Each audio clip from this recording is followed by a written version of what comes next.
In this world of martial arts, a legend was passed down from generation to generation about the existence of a master spirit who had realized the truth of the world and was on the verge of reaching the summit. This spirit was looking for someone to inherit his unfinished mission and guide him to the pinnacle. The young heir of the Fire Dragon sect's leader named Baek Jayun, like many others, thought it was nothing more than just a legend. But that was only until a spirit from that legend chose him. He truly gained unrivaled power in his hands. No one could defeat him, and he was sure that he could rise to the pinnacle of this world. At least that's how it was supposed to be.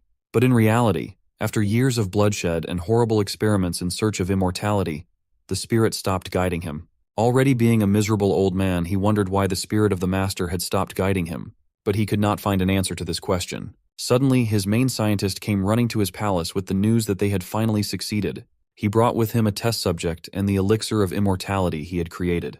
This test subject was the first survivor of the experiments. The unfortunate boy turned into a real monster in the process, but he did not lose his mind. He was ready to do anything in this world to take revenge on those who destroyed his family and his body. Of course, he was treated like trash without the right to speak, and the poor boy didn't have the strength to fight back, while this experimenting maniac boasted that the test subject could even communicate. Moreover, the creature could live for months without a drop of water or a piece of food. However, old Baek Jayun was not so impressed with the result. He was tired of waiting for real results. He had endured years of waiting and suffering, but all this pathetic scientist could create was a twisted monster. Scared to death, the scientist begged for more time. Then he would be able to create an elixir for an immortal body. But Baek Jayun was not going to give him this time. With the help of magic, he began to force the scientist to drink his elixir. The scientist couldn't even understand why his hands were moving on their own, and couldn't do anything about it. In the end, he turned into a monster like thousands of his subjects. Old man Baek Jayun himself was dying, coughing up blood. He had only one question. Why didn't the master's spirit answer him anymore? He knew that the spirit was somewhere deep inside him and desperately asked him to reveal the secret of immortality, the immortal body technique. And this time, the spirit answered, but not in the way the old man expected. The spirit called him a fool who had wasted his chance. The true immortal body has already been completed, and it is hungry for revenge. The boy was very close to his goal, but the old man was still strong and with his magic stopped him. Still, Baek Jayun could not believe what was happening. After so many years, how dare the spirit betray him and choose such a pathetic vessel instead, even after Baek had done so much for him and completed a great task. But the spirit thought otherwise. The pathetic old man had failed in his task and never realized the truth of the world. In that case, the spirit decided to show him. It appeared in all its power before the old man and took all the remnants of his strength. Now the powerless old man could not even stand on his feet. He finally realized how weak and pathetic he really was. Meanwhile, the boy was very close to his goal. One move and his revenge was done. That's how Baek Jayun died. He's not the main character in this story. The spirit chose this boy and asked him just one question. Does he hate this world for destroying his family? If yes, then the spirit will make sure that he can take revenge on this world. Meanwhile, outside the palace, the members of the old man's sect sensed the danger coming from the palace. They had no idea what that red aura was, but they noticed the body of their master and the killer. They immediately decided to destroy this boy without even realizing that it was impossible. In return for the gift of power, the spirit conditioned the boy to destroy every stronghold in the world and absorb their power. Thus was born a monster of incredible power. Now no one will stand above him, and when the day comes, he will be able to achieve supreme enlightenment. That day, the entire blood demon sect was destroyed, and not a single sword that pierced this boy was able to stop him. He is the real protagonist of this story, the real blood demon. The man we see in the straw hat walking down a lonely path is a great man with a title of Sword Emperor. Sure, his title might sound impressive, but he's not quite invincible, and you're about to see why. He's on his way to meet some oldest friend from a sect called the Fire Dragon sect. Once the Sword Emperor enters the mansion, he meets the sect master, Baek Mervinger. Alongside the sect leader are other powerful members of other sects, formidable people in their own right. Among them, there's the guy with a scar across his face, known as Fist King Yuk Bi. The girl standing beside him is known as the Northern Empress, Jin Seol-hee, and this bald old man is Abbot Hyun. The reason these powerhouses are all gathered here is to eliminate one person. You see, there were also a bunch of other prominent sects in this era of martial arts, but these guilds were all wiped out by a single master. No one knows anything about this man's motives or identity, but those who've crossed paths with him call him the Mad Demon, a man obsessed with fighting. And today, the Sword Emperor and Fire Dragon sect have come together to end this madness. And just as they're talking about him, the Mad Demon shows up outside the mansion. Without wasting a moment, he burst through the door, making his grand entrance. The mad demon pulls his scarf down as he strides into the mansion, casually mentioning how the smell of this powerful energy has led him to this familiar place. Seeing that all 5 of the great leaders have gathered here, he's sure they've all been waiting for this moment. On the other hand, the Sword Emperor can't help but to notice how the title Mad Demon isn't just an exaggeration. The Mad Demon's ominous aura makes him seem like a grim reaper, and the old man's sharp instincts can feel it, and it's like he is standing before the god of death itself. But the old man doesn't want to drag it out. He quickly draws his sword, and as he unsheathes it, the air thickens with overwhelming power. He wastes no time and lunges forward with lightning speed, using one of his techniques, known as heavenly strikes. In an instant, he literally slices the mad demon into pieces. After that single strike, the old man calmly sheaths his sword, leaving the mad demon's limbs scattered across the ground. Fist King chuckles as he feels disappointed that everything ended before it even started. He reminds everyone that all this talk about a mad demon or whatever is just nonsense. Even though he's acting cool and calm about the whole situation, his colleagues don't seem to be as chill, and their serious expressions start to annoy him. That's when they hear the mad demon, who's absolutely exhilarated to meet such formidable opponents. Of course, Fist King's nonchalance quickly fades when he realizes the mad demon is still alive. What's even more mind-boggling is that his sliced-off limbs are now reattaching to his body, as if nothing ever happened. Not only does Fist King's smile disappear, but he is also sweating his balls out of fear, and his eyes are wide with shock as he stands frozen, trying to comprehend what just happened. Baek Muryeong was just as stunned as he was not expecting to witness something so extraordinary. As far as the rumors go, he knows that this legendary martial art is said to grant immortality, and it's known as the immortal body technique. He'd only heard rumors about it, but now, seeing it with his own eyes, he's left in awe as he realizes that those legends were true all along. After finally putting himself back together, the mad demon decides it's his turn to take action. Fist King shouts at the Sword Emperor to get away as quickly as possible. But it looks like the old man is not in any shape to move. He took a huge hit from Mad Demon when he used his heavenly sword slash technique. His guts are almost spilling out of his belly, and within moments, he collapses to the ground, kissing it with his final breath. Meanwhile, the Mad Demon starts walking forward with a twisted, sadistic grin on his face, asking the others who wants to die next. Baek Muryeong grits his teeth in utter frustration, while the lady reminds him that as the head of the Fire Dragon sect, if he has any plan in mind, now would be the time to act. Baek Muryeong isn't sure how to deal with this mess, but he does mention that he's seen something like this martial art in ancient books. He's unsure of the details, but it's enough to make him wary. Meanwhile, Fist King is losing his patience with every passing second. Seeing the Sword Emperor dead on the ground only fuels his anger, and he begins to radiate a destructive energy that grows stronger by the second. Baek Muryeong quickly catches on to the fact that Fist King is about to explode with power. Everyone tries to stop him, but it seems Fist King has finally given in to his fury. He balls up his fist and charges straight at the Mad Demon, who just stands there with a wicked grin. The fist finally connects, and the force of the punch is so massive that the ground beneath them shatters upon impact. The Mad Demon's flesh literally begins to disintegrate, and that sheer firepower shoots through the temple. Baek Muryeong had never doubted the power of Fist King's martial arts, and he admits that it was truly incredible. But even with that, he's sure there's no way the Mad Demon can be defeated with just that. And as expected, the Mad Demon is still standing, even though there's a huge hole in his belly. Fist King starts to lose his composure once again, unable to believe the Mad Demon is still on his feet after taking such a devastating blow. Not only that, but it seems like the Mad Demon's power is actually increasing. The Mad Demon then acknowledges that the power behind Fist King's strike is truly commendable, and he assures him that once he receives it, he'll make much better use of it. Right at that moment, the Mad Demon starts to exude the same kind of destructive energy Fist King had, and mimics his explosive fist technique. But as the explosion simmers down, we see Abbot Hyan had stepped just in the nick of time to save the Fist King. We can tell that he has absorbed the full brunt of the Mad Demon's strike, and this selfless bravery has also cost the old man both of his hands. The Mad Demon feels both annoyed and disappointed to see this old coot stepping in out of turn. The old man, in turn, is furious to see this bastard so cocky and full of himself. But the Mad Demon reminds him that he has got the upper hand, so he has all the right to feel cocky. Fist King apologizes to the old man, taking the blame for what happened. But the old man tells him not to worry about it, urging him to focus on defeating this monster first, without worrying about anything else. Meanwhile, the Mad Demon appears lost in thought, but then that same wild smirk slowly spreads across his face. The idea of having an indestructible body that could withstand King Fist's power fascinates him, so he quickly lunges at the old man's indestructible body, eager to see if it truly is as tough as it seems. But just as he's about to strike, the Queen of North takes action. She pierces the mad demon with her blade, and immediately, her cold energy begins freezing his body. Instead of being frightened, the mad demon looks both happy and amazed. He is quite thrilled to witness the martial art of the Northern Sea Ice Palace, the one he's only ever heard about in rumors. The lady tells him to stop yapping, but this maniac just snickers, thinking how her cold tone is just as cold as her sword, which is freezing him to the bone. The mad demon truly acknowledges that the 5 great masters of the world live up to their reputation. Each of them possesses martial arts that have reached the pinnacle, which is something he genuinely admires. Finally, Baek Muryong decides it's his turn to act. He begins to walk toward the mad demon confidently.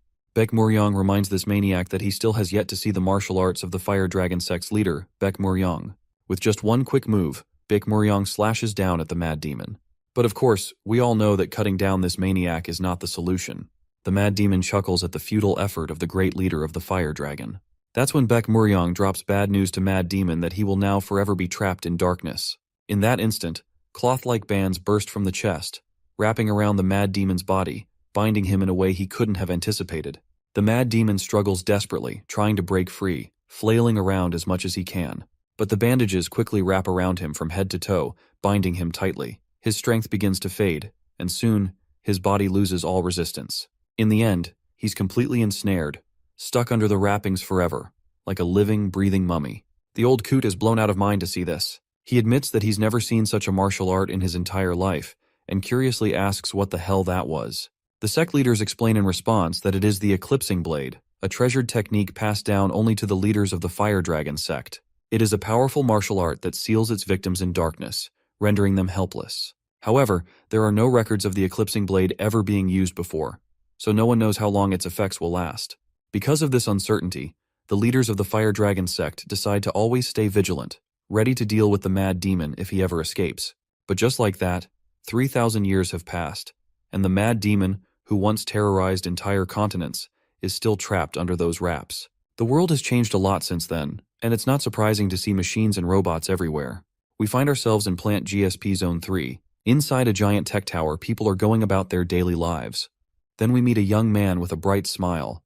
A guy in hazard suit asks him if he's the only one from the advanced team, to which he replies that there's another person with him. He points to his right shoulder, where a woman in glasses is walking her own path. This boy is Mark, from the Earth promotion team, and he finds the girl beside him rather odd. She's been moving in silence, not uttering a single word. She approaches a gate, and once she enters it, she takes off her glasses. A wide smile spreads across her face as she feels ecstatic about finally arriving on this damned planet. This woman is Silo, from the Earth promotion team. She's the team leader, known as Lena. Mark quickly catches up to her, and noticing his upbeat attitude, she asks him if he's here just to have fun. He kind of admits it, saying that until the main team arrives, they don't have much to do, so it's like a vacation for them. It seems like Lena isn't really a fan of his cheerful and carefree personality, especially when he treats everything like it's just fun and games. As they walk, Mark expresses his surprise that she even volunteered to join the GSP team. Lena doesn't really understand what he's trying to say, so he reminds her that someone like her, who usually shudders at the thought of aliens, suddenly volunteering to go to a place where all the aliens in the universe gather, is bound to be curious. He points out that there are species here that can't even be found back on Earth. Seeing him walking and talking so casually, Lena tells him to not take these aliens lightly, as she does not want to end up in hot waters. Mark, however, tells her to take a chill pill because things have changed a lot more than she thinks. He explains that during the tournament, everyone is on equal footing. But Lena isn't so sure that these aliens think the same way, especially considering how arrogant and complacent they seem to be. Mark doesn't stop fooling around, and Lena gets fed up with his childish behavior. Finally, she just tells him to stay in the exhibition hall while she handles things. Of course, once again, Mark casually asks her the reason behind her comment. This rhetorical question of his only serves to piss her off even more, and she snaps, asking why he likes being around these creepy aliens so much. As soon as she says this out loud, the aliens nearby begin to stare at them, and Mark quickly advises her to be careful with her words. He reminds her that even though they're technically on equal footing, it can still be dangerous. It's funny to see that Mark, the one who's always so carefree around aliens, is now the one trying to caution her. But it seems like Lena did this on purpose, wanting to drive home the point that these monsters are dangerous regardless of the rules that were made to put them equal to humans. After all, law cannot eliminate the discrimination completely. Just take America as an example. Anyhow, she then sighs in frustration, lamenting how this goofball never seems to understand anything. Mark tries to argue back that if she's going to call anyone disgusting, it's no wonder they'd be furious. Lena admits that there is one place where humans truly rise to an equal position with beings from other species, and this place is right in front of them, the GSP Zone 3 arena. As they enter, we are greeted by an alien shouting with all his might, welcoming everyone from across the universe to the arena. According to him, this is the greatest cosmic festival, held once every 100 years, a place of opportunity where the prestige level of each civilization can be instantly elevated. All of this is possible through the GSP fighting tournament. Meanwhile, Mark comments on how Lena's true intentions for coming here were to just watch the tournament. But Lena replies that she came here to find the weaknesses of their enemies. Of course, this goes completely over Mark's head. He has no idea what she's talking about. The battle is about to start, and we see the competitors. On one side, there's a fiery alien ranked 973rd in the civilization rankings, representing the Ifrit civilization. His name is Agni. On the other side, his opponent is ranked 96th to 30th in the civilization rankings and represents the Piglo civilization. His name is Panon. The host announces the beginning of the preliminaries for Group 6, starting with the match between Agni and Panon. Before we can see the battle, the scene transitions to GSP Zone 3, Z District, Planet Promotional Hall. Inside, we see two men in suits, whom I had initially mistaken for robots. As Guy 1 walks by, we notice the Mad Demon, still trapped under the wraps even after 3,000 years. Guy 1 pauses and starts to stare at him for some reason. His friend calls out to him, telling him to stop stalling and get moving. But Guy 1 notices strange sounds coming from the Mad Demon's chamber. He asks his friend if he heard it too. His friend, however, dismisses it, saying the only thing he can hear is his constant yapping. It seems that the wraps holding the Mad Demon have finally started to crack, and it's clear that shit is about to go down. The GSP planet, located 500,000 light-years away from Earth, hosts a combat tournament once every 100 years. This tournament features various civilizations from across the universe, all vying for the title. The stakes are incredibly high because the civilization that emerges victorious is said to attain the truth of all things, achieving liberation from negative effects such as diseases, hunger, and war. For Earth, this tournament holds special significance. The proud government of the unified Earth has officially qualified to participate, sending their strongest representative, someone who stands as the strongest warrior on Earth. Earth's people believe that advancing to the finals will be easy, and securing the championship isn't far-fetched either. They have high hopes, confident that their champion can rise to the challenge. Back in the arena, the fight is in full swing, and the crowd is mesmerized by Agni, who truly lives up to his reputation as a member of the living flame species. The moment his restraints were removed, the entire arena was engulfed in intense flames. Panon from the Piglo civilization looks visibly overwhelmed as Agni starts running towards him, clearly ready to burn him alive. The audience on the sidelines cheers loudly for Agni, and even the host can't hide his excitement as the crowd's energy surges with support for the fiery warrior. Agni's popularity is undeniable, and it's easy to see why he's such a crowd favorite. Panon, however, feels demoralized, sensing how everyone is rooting against him. Meanwhile, Agni cockily grabs Panon with a fierce grip and unleashes a blast of scorching flames that engulf the entire stage, leaving the crowd in awe of his devastating power. The host energetically provides his commentary, emphasizing how Agni's breath, known to melt even the most durable ships, is now blazing through the arena with unrelenting force. There's no doubt now that Agni is far too much for a Tier 1 civilization like Piglo. Watching the brutality, even Mark and Lena look concerned as they witness the sheer power on display. Agni, meanwhile, continues to flex his muscles, taunting the crowd and asking if anyone still doubts the power of Lord Agni. Mark turns to Lena, asking how they are supposed to fight such a monster. He's certain that even searching for a weakness seems pointless against someone like Agni. Lena admits that their visit might not have much significance, but it's not all waste. She points out that she has realized one important thing, which is that none of the aliens in Tier 3 or higher are paying attention to this match. She thought everyone would be focused on it, considering how the tournament could completely change the fate of an entire civilization. But instead, a Tier 1 civilization like Earth seems insignificant to these higher-tier species. Lena plans to use this arrogance as a weapon. If they're overlooked, then they can use that to their advantage and fight back. She plans to keep observing the fight to look for new clues, but he asks her why they even need to do that. Right then, a little girl from the Piglo civilization bursts into tears after seeing Panon lose badly. She tries to cheer up her hero, telling him to hang in there. Mark notices her and starts thinking about how her civilization just had terrible luck with the matchups. Their opponent is one of the top-ranked players in Tier 3, and though the heat of the flames has died down, Panon is nowhere to be seen. That's when another guy from a high-tier civilization chimes in. He calls Panon trash, saying he's probably been turned to ash and blown away by the wind by now. Mark lets out a sigh, realizing there are always these kinds of idiots around, just here to cause trouble. He decides to inform Lena and move on. Meanwhile, the girl from Piglow Civilization is getting annoyed at this loudmouth talking trash about her hero, but the guy just wipes the booze he is drinking off his ugly face and insults her back, calling her a low-level species with no manners. But the little lady also shoots back with the sass of her own, calling him a brat in return. Mark tries to tell Lena that they should get moving because if they stay here, they might get caught up in this mess. But it seems like Lena is so focused on her investigation that she doesn't even notice. Meanwhile, that ugly kid tosses his empty can aside and calls her a piglow bitch. He decides it's time to teach her some manners and how to talk to people.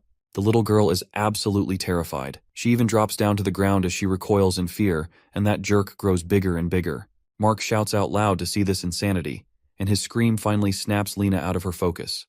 When they look ahead, that little punk from earlier has turned into this huge, jacked-up guy with a sinister look on his face. He goes as far as to claim that he could turn her planet's representative into a bloody mess in just 10 seconds. Turns out this guy is actually a representative of the Pixie civilization, which is ranked 1300, and his name is Mr. Picky. That's when Lena calls out to this overgrown brat, asking him if it's really impressive enough to flex his muscles over a kid. Her remark definitely gets the monster's attention, and he asks her what the hell she's talking about. Lena keeps up with her sassy jabs, telling him to stop acting all high and mighty. The way he talks just makes her want to puke, and she can already tell he's just a loser. Of course, Picky takes the bait and seems kind of fascinated by how these cockroaches from an inferior civilization are talking back to him. He wonders if they're purposely trying to piss him off. Meanwhile, poor Mark timidly reminds the big guy that he hasn't said anything about him, but Lena just keeps pushing Picky's buttons, asking him what he could even do, even if he is angrier, because honestly, he's still just a loser. That's it. The big guy starts walking toward her, and Mark tries to push Lena towards the monster, telling her to get on the front because he doesn't want to get screwed over because of what she said. But Lena tries to patronize him if he's really about to abandon his team leader. Just as they're arguing, the big guy looms over them, and before he can throw a punch, a drone suddenly pops up and tells this ugly mug to stop right there. Surprisingly, Picky starts losing his shit when he sees the drone appear right now out of all times. Lena casually reveals that it's a security drone patrolling the arena. With so many of these drones around, there's no way anyone can start trouble in the stadium. The drone asks if this pixie has caused them any harm, and that's when Lena finds her opening. She snickers before replying that it's not that he directly hurt anyone, but this idiot just started flexing his muscles, probably because he's drunk. Because of that, she was so disgusted she lost her appetite, but she'll let it slide. The drone asks Picky if that's true, and the big guy is left utterly speechless because, well, it is true. Meanwhile, Lena keeps up with her sassy jabs, telling Picky to admit that he was showing off his rugged physique to them. She even taunts him under her breath, suggesting he should try doing the same thing to the patrol officer. Picky is absolutely gritting his teeth in frustration, while Mark whispers to her, wondering why she's doing this since she can clearly see how angry he is. But Lena reminds him that before this guy can actually harm anyone, telling the truth will wrap this up and leave him with no consequences. What she's doing is her way of punishing him. Picky overhears her, or more likely, she wanted him to hear it, and Mark tells her to just let him go and stop provoking him. The drone then asks Picky if he really wants to show off those useless muscles that badly. This time Picky's grin widens, and he admits that yes, he does want to show off. With that, he reverts back to his normal size and says that since his only intention was to flex, he hasn't done anything wrong. Then, without any more words, he runs off, promising that he's looking forward to meeting these pesky creatures again. Mark looks totally wiped out after that intense encounter, and he really doesn't want Picky to haunt him in his nightmares, let alone see him again. Then he asks Lena if she expected that outcome, and she responds positively. She then reminds him that she's not crazy enough to mess around with a monster like that without thinking it through. Right at that moment, the little girl from Piglow Civilization thanks her for helping her, but Lena just gives her a cold, disdainful look, asking since when exactly she helped her. She tells the girl to get lost, as she's distracting her from the game. Looks like it's going to take Mark a while to figure out what goes through Lena's head. Anyway, Mark pats the girl on the head and advises her to get back to her family. But the little one quickly yanks his hand away, clearly not liking being touched by a coward like him. Now it makes sense why Lena gave her those deadly glares, because in the end, every creature looks down on the weak. Meanwhile, Mark has no clue why she's acting like that toward him. After all, it was natural to be scared, and she was scared too at the time. Lena then calls him a coward and tells him to shut up. The crowd starts going wild, chanting for the Piglow Civilization hero to come out of hiding if he's the real hero. The host can't help but comment on how intense the criticism is pouring in toward Panon. Lena, however, already knew the outcome of this battle. After all, Tier 3 civilizations are on a whole other level compared to Tier 1. Agni just laughs out loud, clearly enjoying mocking his prey for hiding like a rat. Looking at Agni's might, Lena starts wondering again if there's really any way Earthlings could win against such monsters. Her mind drifts back to the people suffering on Earth, and when she thinks about it, defeat doesn't even factor into her equation. But as much as she hates to admit it, she can't turn blind eye to the reality in front of her as well. Mark watches her and wonders about her strange behavior. It seems like this guy is just a big goofball after all. He's literally way too carefree for his own good. Anyway, he asks her why she's trembling, to which she brushes it off, saying it's nothing to worry about. But right at that moment, the host bursts into excitement as he sees Panon emerging again. That completely shocks Lena because this means Earthlings might actually have a chance to win against these monsters after all. Panon is up in the air, and even though his face is getting burned, he still crashes down right above Agni's head like a goddamn meteor. The host quickly narrates how this last, desperate strike turned out to be a perfect blow, landing a critical hit on Agni. Meanwhile, Mark is busy on the phone, but after hearing whatever the caller told him, he starts nervously biting his nails in fear. Lena, on the other hand, perks up when the host announces that Agni can barely move after that hit. Mark turns to her once again, but she tells him to stop calling him, saying she's fine already. But Mark states that it's not about that. It's about what the caller said. Apparently something's wrong with the exhibit, and they want her to come check it right away. Well, we can tell that it's about the Mad Demon's escape. As they make their way over, Lena asks if he didn't double-check the exhibits. Mark says he indeed checked it twice. Lena already knew that something would go wrong the moment he started talking about vacation and seemed excited. Her fears have come true.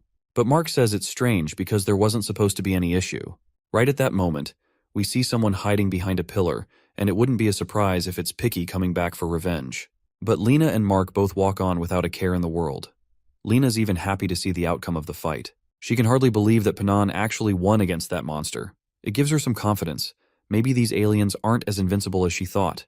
But just as they're walking, a punch from Picky knocks Mark away, and all Lena feels is a gentle breeze before a hand grabs her by the skull. The scene transitions to planet GSP Zone 3, Z Street Planet Promotion Center. Lena slowly opens her eyes and sees pixies dragging them. One of the pixies is carrying a beaten-up Mark, and another is dragging her by her hair. She starts calling out to Mark to wake up, which catches the pixie's attention. The big bastard holding her starts pulling her hair, causing her pain. He tells her that if she's calling out for that guy, she doesn't have anything to worry about. They haven't killed him yet. Lena angrily asks this bastard if he's doing all this just because she teased him a bit earlier. She reminds him that this is GSP territory, so the security team will be here soon. But the pixie reminds her that most of the security systems on this planet are based on their civilization's technology, and he's already taken care of all the devices in this building. He asks if her little brain could grasp what he just said.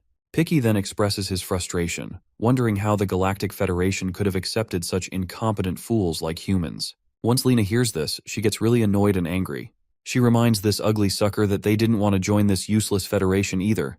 It was the Federation that barged in on Earth and forced them to join. And because of the infestation diseases they brought, billions of Earthlings are still dying in pain. Yet this damn Federation says interference between civilizations isn't allowed, so they've never shown any support.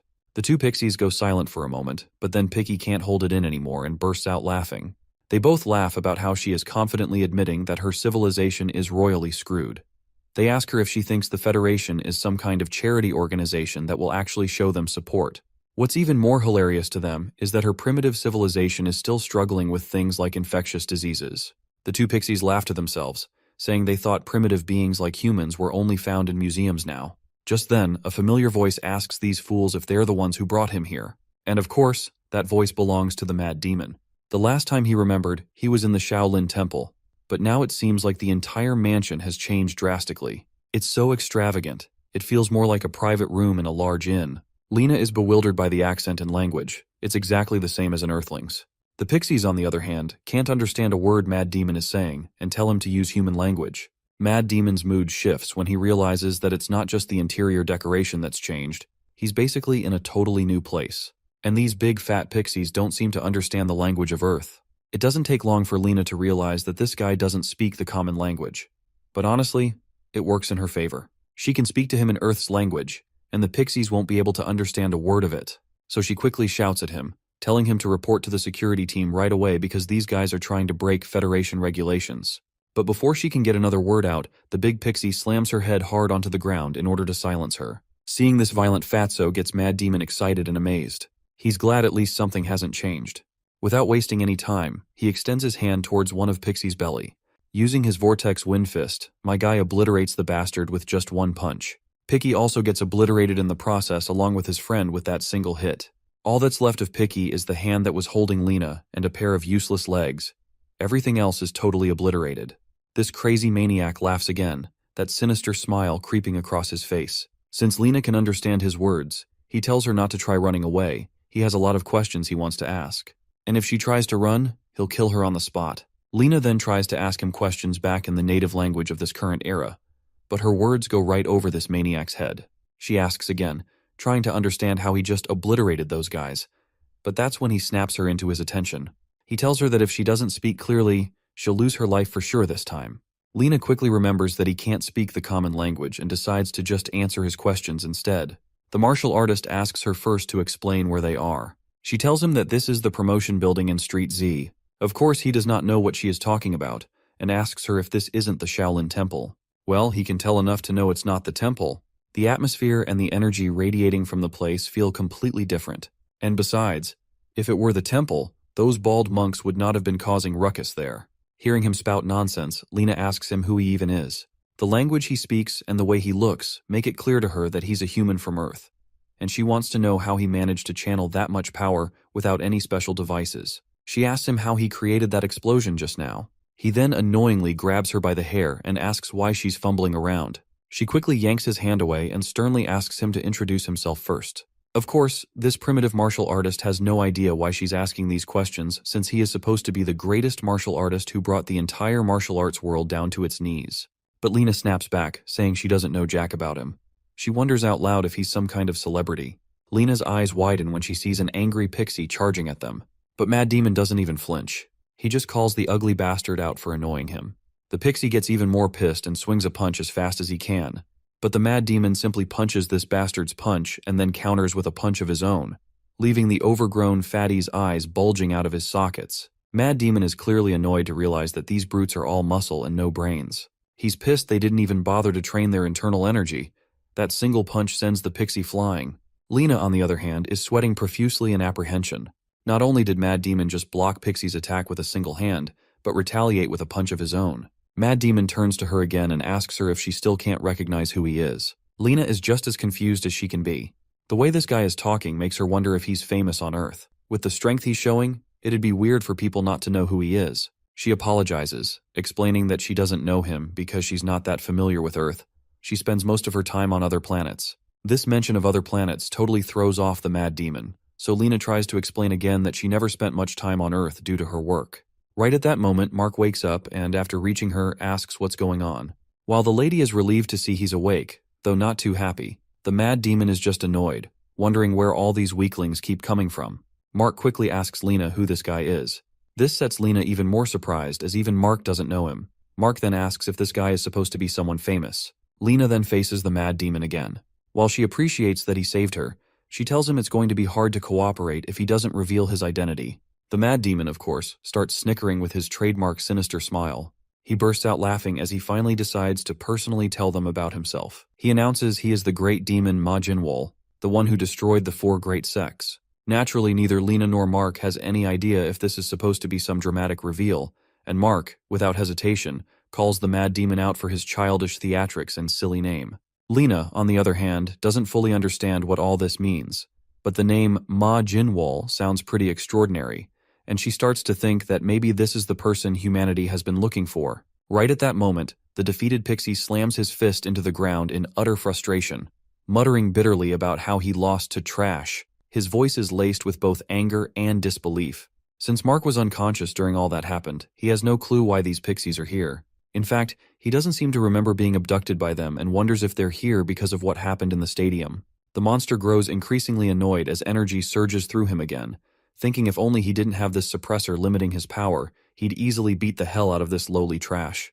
Mark becomes concerned to see this, and decides it's best to run before this monster explodes. Meanwhile, Jinwol looked at the monster with an indifferent expression, and he also could not understand what the monster just said. That is when Lena calls out to him, asking if he can beat the monster since the power suppression device on that monster is still active. The mention of suppressed powers catches Jinwol's attention, and a wicked smile spreads across his face. The idea that the monster hasn't been using its full strength this entire time deeply amuses and irks him. He feels utterly ridiculed by the thought that this monster has been holding back while fighting him. With that, Jinwol begins walking toward the monster, clearly with the intention to obliterate him. But Lena quickly tries to stop him, suggesting they should extract some information from the monster first. But Mark tries to smack some sense into her, reminding her not to let their guard down, especially against such a dangerous creature. Lena agrees, but insists she has a feeling this might be their chance to get some useful intel before things escalate. Mark decides to make a run for it, while Lena chooses to stay and watch the fight. However, the moment Mark bolts, it becomes clear he's more of a coward than a fighter, leaving her alone standing there. Lena does not seem to blame him for running, though, since she knows the consequences of staying, but she still believes it's worth the risk, especially since Jinwol has proven himself before. The monster stands back, and he looks absolutely mocked to see a Tier 1 civilization standing against him.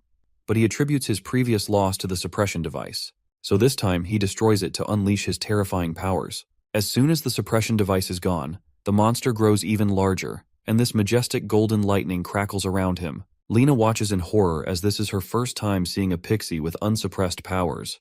The fact that she is absolutely horrified is that this cosmos species can freely manipulate metal. The metal on the floor suddenly floats into the air, drawn toward the monster, who sends it all crashing down on Jinwol. The monster is certain he'll win now. After all, no Tier 1 civilization could possibly withstand the sheer might of his terrifying powers. Once the monster stops his relentless barrage, we see Jinwol buried under the massive pile of metal. Despite his body being pierced through and through by the jagged fragments, his sinister, cocky smile never fades. The damage doesn't seem to affect him, and it's clear that even in the face of overwhelming power, Jinwol remains unshaken. Jinwol quickly burst through the pile of metal that had been pinning him to the ground, sending the rubble flying and leaving the monster completely bewildered. His interest is piqued to see these amazing powers, and he is now looking forward to acquiring these metal manipulation powers for himself. On the other hand, the monster is still struggling to accept the fact that this guy just broke through his force field, completely defying his expectations. He refuses to believe that this trash is stronger than him. Clenching his jaw, the monster throws a devastating punch aimed at Jinwol. But when the monster looks below, Jinwol is suddenly not there anymore. Instead, he is sitting right above the bald monster's shoulders, which sends the creature into a complete frenzy. Jinwol grabs the bald head and begins absorbing the monster's powers. The pixie swings his hand to grab Jinwol, but my guy jumps right away. The monster desperately uses his metal manipulation again and throws scraps of metal at Jinwol. But Jinwol activates his own metal manipulation abilities, and the two forces clash in a massive explosion, sending shockwaves through the air. Lena is just blown away to see this. Even the monster can't comprehend what he's witnessing. He can hardly believe his eyes that Jinwol is now using his own civilization's cosmos force against him. Jinwol snickers as usual and remarks that he's really enjoying this new power. Jinwol then decides to return the favor by showing this monster one of his own techniques. The pixie monster annoyingly raises his hand to gather more metal, seething at the sight of this lowly human imitating his powers. But before he can do much, Jinwol takes his stance and, like a bullet, launches himself forward, striking the monster right in the belly. With that single devastating blow, he slices the creature clean in half. As the monster crumbles, Jinwol makes it clear that he's not imitating anything. He's simply stolen the power. Meanwhile, Lena stands there, unsure how to react. She can hardly believe that a Tier 1 human just defeated a Tier 3 civilization powerhouse. She can bet her life that this is the craziest shit she's ever witnessed. Jinwol feels both exhilarated and satisfied with his new powers. He turns to Lena and casually tells her to lead him to the other bald guys. The equally excited Lena grabs Jinwol's hand as she claims she's figured out the real reason he came to this planet, which is to prove his strength. She can hardly control her excitement as she tells him that she knows just the place with fighters even stronger than what he's seen here. She invites him to become Earth's representative in the GSP tournament, a prestigious event where he can showcase his power all he wants against the strongest monsters. Mark finally comes back, and his jaw drops as he sees the whole place has been destroyed. It's unbelievable for him, but he knows the crazy person he met earlier is probably behind all of this. The planet GSP's judge, Virtus, steps in and comments that the situation looks completely different from what Mark described earlier. He assumes the Pixie resident ended up losing control and destroyed the whole place. Mark becomes anxious and starts regretting his actions. He wishes he hadn't brought such a person here. After inspecting the whole place, the judge concludes someone else was also involved in the destruction. He believes someone from a higher civilization or a combat specialist civilization is behind this, since even their Tier 3 civilization, Pixie, was completely destroyed. Mark becomes confused at first, but feels relieved as he hears the judge's words. He understands it's completely logical to believe no human can destroy a pixie like this. He thinks he's safe for the time being, and decides to contact the team leader as quickly as possible. The judge notices Mark's expressions and starts questioning why he looks so worried. Mark assures him he's fine, but the judge is able to see right through him, so he repeats his question again. Mark admits he can't fool the judge, and shares that he's just worried about his partner's safety. Judging by the destruction, Virtus doubts his partner is still safe. He becomes determined to find the criminal behind all the mess. Mark understands his words, and the judge assures him to stop worrying, as he has the best investigators of the planet on his side. They will do their best to reconstruct the scene and quickly find out who's behind the whole mess. Mark notices the machine memory specter that is able to materialize whatever happened in the past. He remembers hearing about it from someone. As he sees the whole place reconstructing, Mark becomes anxious and starts wondering how he should get out of this situation. The judge assures him not to look so worried while he starts investigating. He uses his mysterious powers and becomes determined to take revenge for Mark's partner. The human starts sweating anxiously as he realizes his situation is extremely bad. 30 minutes ago, while explaining everything to Lena, Jinwoo shares he came back to his senses and was already in this place. Lena starts contemplating as she hears the novel-like story. She understands he was able to speak a language fluently he didn't even know, because he has the ability to absorb powers and acquired the skills to speak after absorbing Pixie's abilities. She admits she has never heard anyone talk about a power that lets the user absorb others' abilities. She continues to contemplate and questions how humanity lost such precious abilities. She believes it might be something like lost technology, and as she's trying to make sense of the situation, Jinwoo becomes annoyed and starts leaving. She begs him to stop and questions why he's going alone. The guy tells her he has no need to depend on her and is still thinking about the tournament. She tries to stop him and assures she will guide him toward the place, but Jinwoo ignores her words and makes it clear he's capable of finding it himself. Lena tries to explain he's not in the same world he used to be, but the guy doesn't listen to her words and continues to walk. He knows she's right and becomes astonished as he sees a cool door. Jinwoo walks out and tries to scare her away, but she continues to follow him. As he enters the next room, he finds different civilizations in front of him and wonders what he is looking at. Lena catches up and tries to explain. She welcomes him to the 26th century and reveals the era he is in right now is known as the 2600s, the space exploration era of Earth. He becomes confused, but she continues explaining that humans have started interacting with other civilizations that belong to different planets. He sees no point in interacting with such bizarre beasts and wonders why humans even made a distinction. As she hears his words, she asks his opinion on how the humans and these bizarre creatures rank in the civilization's tier, and questions where he thinks the humans would stand. The Mad Demon has zero idea about the ranks, and tells her he's completely clueless about the ranking system. She reveals there are a total of 20,000 civilizations in the universe, and out of all the civilizations, humanity ranks at the complete bottom of the food chain. He is surprised to learn the bald guy he defeated earlier with complete ease is stronger than the human race. He calls the humans dumb, which offends the girl. She admits they are at the lowest, but requests he hold back with the insults. She explains there's a 5-tier scale that categorizes the hierarchical relationships of civilizations. Humans are a Tier 1 civilization, which is at the end of the list. Even among the other Tier 1 civilizations, humans rank at the very bottom. The Mad Demon tells her he wouldn't care about useless rankings if he was in her place. He believes they should focus only on gaining strength to defeat the other civilizations instead of worrying about stupid rankings. Lena formally requests the same thing once again. He gets a bit annoyed and wonders what she wants all of a sudden. Lena understands his aim is to fight strong beings. He answers positively, so the girl continues to explain. The planet they are on right now is known as GSP. There's a special universal combat tournament happening on the planet, which is only held once every 100 years. Extremely strong beings, far scarier than his imagination, participate in this tournament. She wants the guy to represent humans and Earth in the tournament. This way, he can enjoy fighting strong beings just as he wished earlier. He asks again to confirm if she wants him to fight for the humans. Lena answers positively, and as she tries to continue speaking, Jinwoo cuts her off and orders her to shut up. He makes it clear he won't let her use him to win in a stupid tournament just because they exchanged a few words. She becomes frustrated and questions if he's treating her like she's just a dumb girl. Lena apologizes for her rude behavior and changes the proposal to a request. She explains the human race can progress to the next tier of civilization if they are able to perform well in the tournament. Jinwoo doesn't understand the importance behind some stupid rankings, but she frustratingly tells him it's not just an empty ranking and holds a lot of importance. He doesn't change his mind about the tier list and asks her to elaborate more. He questions if their worthless core will become stronger in any way if humanity performs well. She assures him humans will definitely change if he's able to perform well in the tournament and help Earth advance to the next stage. She explains that tiers of civilization are divided based on cosmoforce, which is something similar to a life energy that evaluates existence. Any powers that defy the common sense in the universe are only able to manifest when a being is freely able to manipulate the mysterious energy.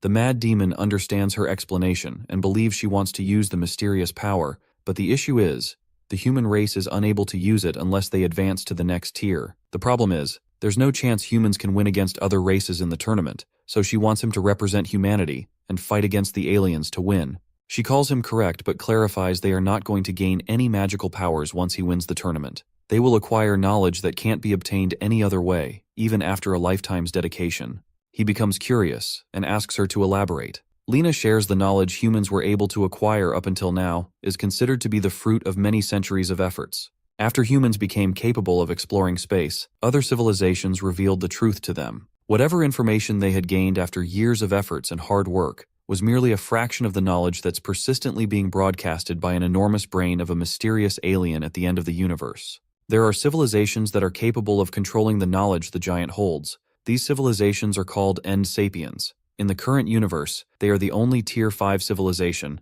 and also the hosts of the tournament. She frustratingly tells him these civilizations are unfair and distribute their knowledge unevenly due to some restrictions. The mad demon calls it boring. He knows she's trying to use him to obtain something she desires by asking him to perform well in the tournament. The girl calls him correct but requests him to listen to her. She explains what she wants him to do is for all of humanity, and Earth's future is in his hands. He doesn't care about her words and starts walking away. He believes it's better if she explains such stuff to someone with similar beliefs instead, but he knows she's not going to find anyone who's foolish enough to risk his life just to help someone else. Suddenly the judge appears, and without wasting a single second, he uses his mysterious powers to execute the mad demon. Jinwol's body completely disintegrates, and Virtus announces his judgment has been completed. He is surprised to learn such a low-tier civilization was capable of destroying a pixie. The judge starts walking towards Lena and announces he's going to judge her as well since she is involved in the pixie resident murder case. The girl becomes anxious, but she's unable to do anything against the judge. All of a sudden, someone from behind starts complaining about the pain and calls the judge a skinny guy. It's the mad demon. He starts regenerating his body and leaves the girl shocked. It's hard for her to believe he's still alive. The mad demon shows his anger and rage. He questions why the judge pushed him to such an ugly state. Virtus is also surprised to see his body regenerate. He warns the judge not to move from where he is, or else he's going to end Virtus's life. The C Street of Sector 3 and Planet GSP was bustling as always. Diverse intergalactic beings in all shapes and sizes roamed, minding their own business. Among the crowd, the residents of Planet Piglo who came all the way to GSP to support their representative can be seen. Mala, the kid who was bullied by that pixie bastard earlier, joyfully recounted what had happened and how the Earthling sister had helped her while holding her balloon. Grog and Kulak patiently listened to the kid, and they were shocked to hear that Earthlings had turned out to be braver than the rumors said. Whoever that Earthling girl was, Piglos owes her a debt of gratitude. Suddenly, the three came across a man wearing the same brown cloak as them. He jokingly asked what they were so happily chatting about without including him. Grog could recognize that voice anywhere. He replied that their youngest almost got in big trouble while she was cheering for their cheeky representative. Mala quickly released her balloon and ran toward the heroic Pannon with open arms. The hero of Piglo caught the kid and held her. Grog worriedly asked if he was okay after that grueling battle with the living flame. Pannon assured them that he was fine. If he's asked to fight right away, he's in good shape to do so. His victory has catapulted the Piglo civilization all the way to rank 4800. As soon as he asked what the trouble they were talking about was about, a massive explosion disrupted the busy street C. The crowd saw Judge Virtus burst out of a building, and chaos unfolded as everyone desperately evacuated. The Piglos overheard that the judge was chasing an Earthling who killed a pixie resident, a combination that sounds awfully familiar. Mala pleadingly held Pannon's hand and struggled to say what she wanted to say. There were no words necessary. The hero of Piglo could see what she was getting at. Destruction has spread quickly as the bystanders try to run away from the collapse. It's only been a few seconds, but the judge and Ma Jinwol have already made quite a bit of a mess. Promotion team leader Lena was miraculously fine, albeit a little frazzled. Though it was dangerous, she could not take her eyes off the metallic mountain of debris. Ma Jinwol had activated the Pixie Cosmo power to retaliate against the judge for blowing his body up. He intended to seal Judge Virtus inside a metallic prison, but it wasn't holding up too well. With multiple explosions from the inside, the makeshift prison slowly crumbled. Jinwoo clicked his tongue. The judge was a lot tougher than he thought. Judge Virtus melted the metallic confinement and curiously asked what really happened at the crime scene. Even though he saw the recreation of what happened, he still couldn't believe it. Judge Virtus wanted to know just how an Earthling could absorb a pixie's cosmoforce. If the criminal really has that capability, then he's a lot more dangerous than initially thought. Ever so arrogant, Jinwoo asked the judge if he was starting to regret facing him. With insanity in his eyes and power on his leg, Jinwoo attacked. At breakneck speeds, he launched an earth-splitting explosive strike and completely missed the target. Nevertheless, the Great Demon is just getting started. Even more explosions disrupted Sector 3. Evacuation efforts are ongoing for everyone else except for Lena. She desperately wanted to see more of the Great Demon up close and personal.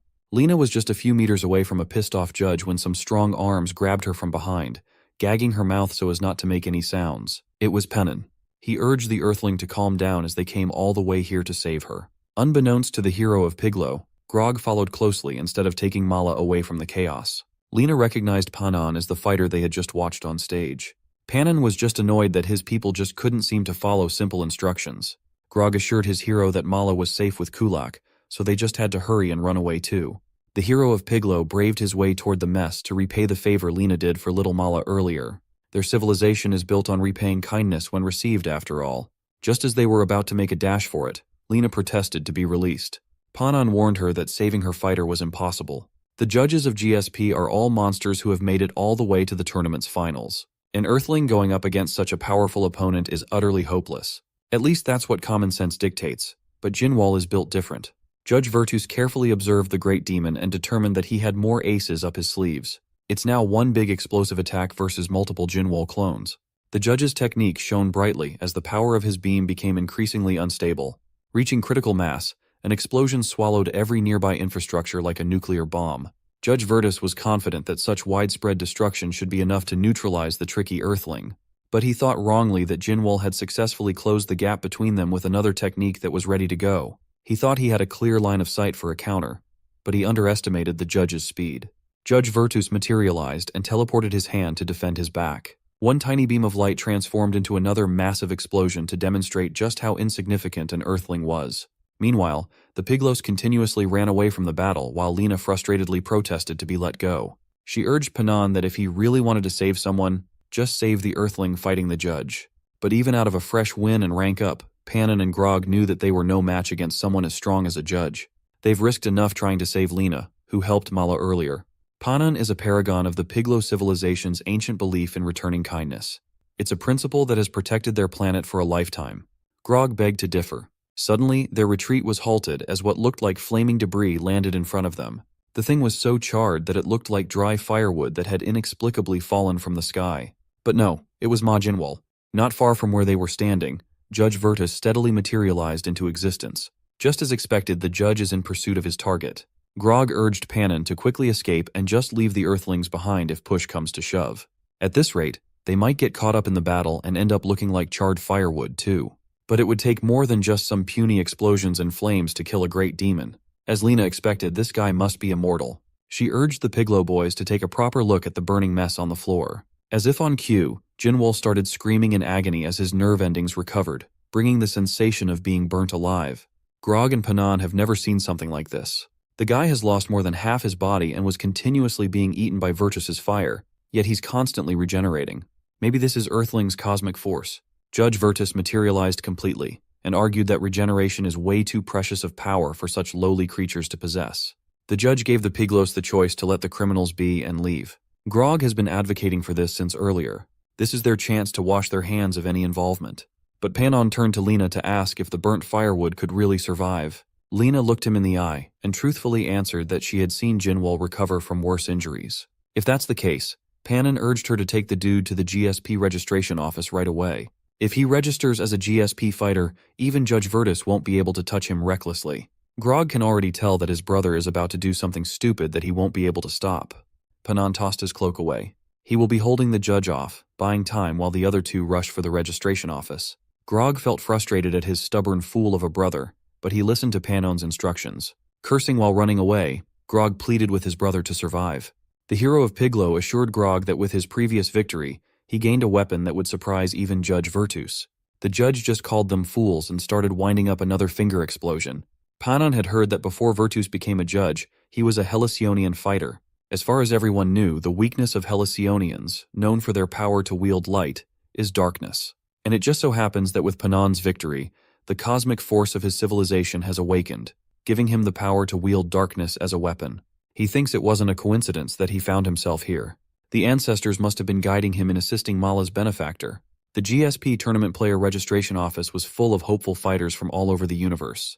The registration office staff named Kyranos, a grumpy lady, is currently refusing service for some newcomers. Saying that Grog and Lena were in a rush is an understatement. They just wanted to get Jinwol registered as fast as they could, but they kept getting rejected for no reason.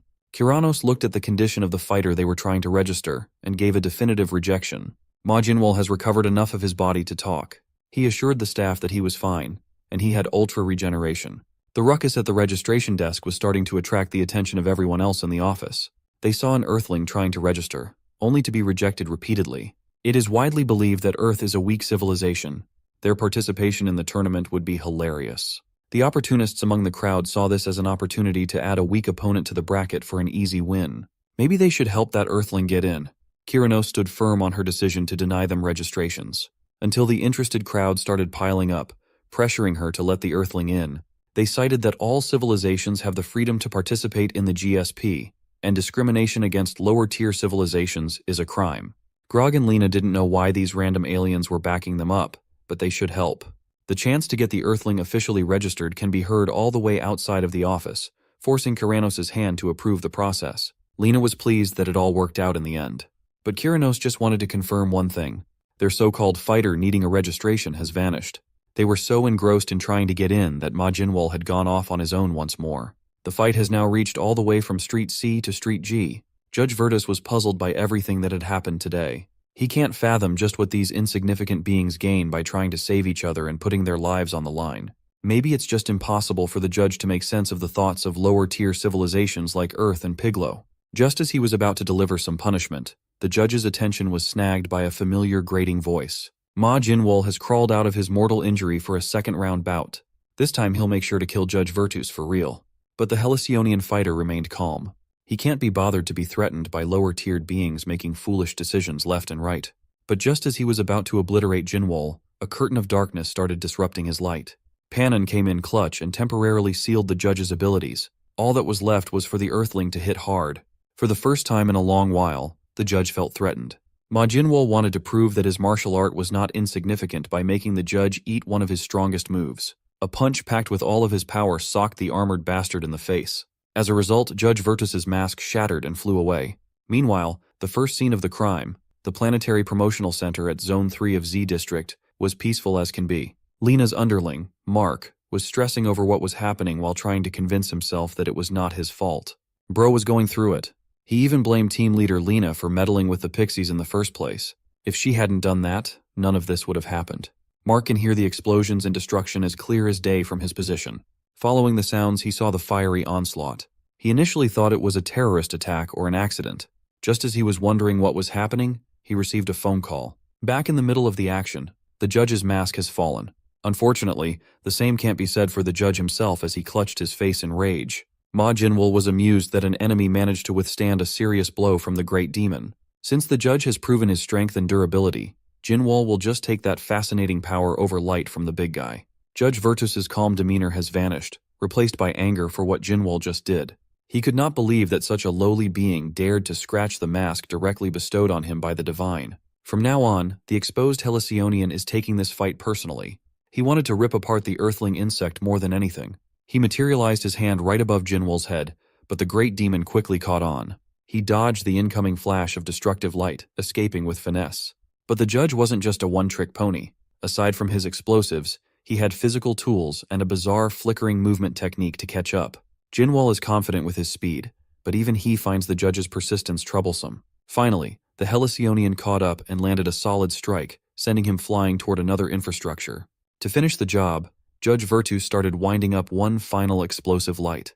He aimed at the Earthling without thinking about the collateral damage he was about to inflict on the district. Without an ounce of hesitation, he nuked the whole area in hopes of melting the cockroach into nothingness. Mark, who had answered the phone call from Lena, bravely tried to catch a glimpse of the battle and confirmed that Ma Jinwoo had returned for round 2. The team leader was pleased to hear that her underling and her fighter were safe. Grog was quite surprised by how fast Jinwoo's regeneration was. However, this is not the best time to feel relieved. While Ma Jinwoo has arrived, he's not exactly safe either. Judge Virtus admitted that fighting with a bizarre earthling is quite a surprise. The dude has been ripped apart by a direct hit from a nuclear blast, yet he's still able to recover from such an absurd degree of damage. Even Judge Virtus had no idea how such a low-tier civilization got such overwhelming power, but he fully intends to end it now. His fist glowed with a blinding light as his hallucinian power aimed to utterly destroy. Judge Virtus would have proceeded with total annihilation had the registration office staff Kyranos stopped him. And so, the judge was forced to stifle his final attack to hear what's up. Telepathically, he asked the grumpy lady what the problem was. Kyranos shared that the Earthling has been successfully registered to represent Earth in the GSP tournament, but she wasn't pleased by it. The judge asked how that happened when the fool had been fighting him the whole time. It all started 30 minutes earlier. The chance of various aliens to get the Earthling registered disrupted the whole office. Some even outrightly called Kyranos racist for barring a low-tier civilization from participating. The grumpy lady stubbornly refused to budge, but the pressure was mounting. Racist allegations being thrown left and right might affect her employment, and Lena just wanted her to be a little flexible with her job. Kyranos continued to reject their plea, given that the fighter was absent for the registration. Suddenly, a small alien raised his hand to help with the situation. According to the nerd alien, there is a system for provisional registration if the competitor can't attend themselves. The other extraterrestrials started dogpiling, insisting that they knew about the rule too. Kyranos was surprised that while the system exists, it's not a policy for lower-tier civilizations at all. Nevertheless, this also presented a way for the grumpy registration lady to stop the ruckus. She finally caved in and gave Lena the papers necessary for provisional registration. If Lena can fill the documents out by hand to be processed, she agreed to officially register the Earthling. In the event that Lena can't even do that much, then she should just give up and go home. When Grog took a look at the documents, he protested that it was not fair. The whole thing was not written in the common language. It was written in an upper-tier civilization's vernacular. To lower-tier citizens, it just looked like a bunch of random scribbles. How are they supposed to fill this thing up when they don't know the first thing about the language? Unfortunately, Kyranos had left them with no recourse. Grog insisted that they get a document written in a language understood by everyone, but Kyranos insisted that they don't have anything like that. In the first place, the provisional registration system was created for the convenience of higher civilizations. It's only natural that the documents are written in a language familiar to those beings. Hearing this, the protesting aliens gave up. Now that they're thinking about it, why were the Earthlings so desperate to register in the first place? While the hype was dying down and everyone was losing interest, Lena took the pen and started filling out the docs with perfect fluency. She felt a headache coming on just by staring at the characters, but she pushed on. Grog and Kyranos were both surprised that an Earthling could possibly understand a higher civilization's language. The grumpy lady took one of the filled forms, insistent that Lena must be bluffing and just scribbling unintelligibly. She scanned a paper, determined to prove that low-tier beings should not be able to do this. But as she read more and more, her blood ran cold. Lena was really reading and writing in a script meant for superior civilizations for some unknown reason. With an Earthling's mind, even just perceiving and distinguishing the symbols in this language should be impossible to do. Back to the present, the judge reckoned that what Lena did should have been an impossible feat. So, the next best explanation is that someone must be helping them in secret. While Kyranos believes that it's a strong possibility, there's a nagging feeling in her mind that the female Earthling really did it by herself. If that was the case, she must have recognized the difference between characters as if she were finding differences in an image. She must have memorized millions of words and vocabulary at once. No, even through memorization, it would have been a struggle to make sense of the sentences. That meant Lena must have memorized every possible sentence structure as well. But that's an impossibility. It would be a difficult feat for even Kyranos herself despite her civilization specializing in languages. Nevertheless, they can't cancel the registration now. Judge Virtus kept that in mind and hung up the telepathic call. First, the Earthlings found someone willing to risk their life to help in the form of Piglow's hero. And now, they've got a possible helper who can secretly impart the language of higher civilizations without being detected. It's as if the entire universe is begging to save the regenerating freak. Judge Virtus picked his mask back up and repaired it with light. He chose to play it safe and let the offense slide this time. But he'll need to restrain that little mysterious trick somehow. From a distance, Mark hopped back on the call with his team leader to report what was happening. He told Lena that the judge took Ma Jinwoo and some scoundrel and teleported them to God knows where. Lena wanted more info, and Grog was offended that his brother, the hero of their planet, got called a scoundrel. Kyranos has calmed down and urged the chaotic duo to stop overreacting and just relax. Both fighters were simply moved to the recovery room for competitors. With that out of the way, the grumpy lady chased the troublemakers out of her office. A week later, Ma Jinwol is still in the process of healing in the GSP competitor's recovery room. He had regained most of his body parts, but one of his legs was having a hard time regenerating. Mark doubted that this ragged thing stuck in the recovery capsule could still compete for Earth. Lena firmly believes that the great demon will get better in no time. Suddenly, someone barged into the room, and both Lena and Mark immediately recognized the resolute voice. It belonged to Earth GSP Team Commander Clarice Ive. In the old man's eyes, Ma Jinwol seems to be barely hanging on by a thread. He was disappointed with team leader Lena for causing Earth so much trouble. Therefore, Clarice is determined to proceed with the originally planned competitor for Earth's match, which is scheduled for 2 days. Just as Lena was pleading with his boss for a little bit more time, another Earthling entered the room, urging her to stop getting swayed by the swindler in the recovery capsule. The newcomer demonstrated his physical prowess by jumping unnaturally high up in the air and landing like a superhero. The feisty young man urged the team leader to just trust him to do his job. Just trust Earth's strongest man and the planet's representative, Marcel Blade. As soon as she saw that stupid face, Lena started banging on the capsule and begging Ma Jinwol to wake up and save Earth. Commander Ive assured her that it would be fine. She's just worrying too much. He insisted that Marcel is the current strongest Earthling by a wide margin, and he has been personally chosen by the commander himself. Furthermore, the suit he's wearing is the pinnacle of all the knowledge and innovation humanity has accumulated thus far. Commander Ive was certain that after the first match, no civilization would dare to underestimate Earthlings ever again.